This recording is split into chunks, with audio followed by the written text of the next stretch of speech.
São Martinho era um valente soldado romano que estava a regressar da Itália para a sua terra, alguns em França. Montado no seu cavalo, estava a passar num caminho para atravessar uma serra muito alta, chamada Alpes. E lá no alto fazia muito frio, vento e mau tempo. São Martinho estava agasalhado normalmente para a época. Tinha uma capa vermelha que os soldados romanos normalmente usavam.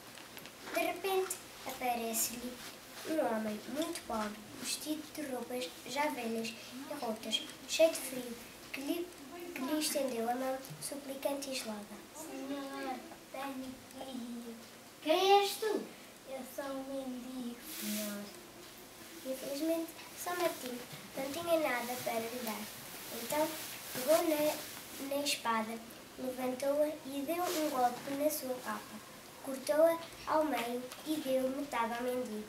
Toma metade da minha capa. Aquece-te. Obrigado, senhor. Que Deus lhe pague. Não me agradeças.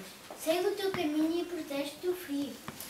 Apesar de mal agasalhar e de estar a chover torrencialmente, São Martinho, com o coração cheio de felicidade, preparava-se para continuar o seu caminho, quando de repente a tempestade desapareceu, o céu ficou límpido e o sol inundou a terra com a sua luz de calor.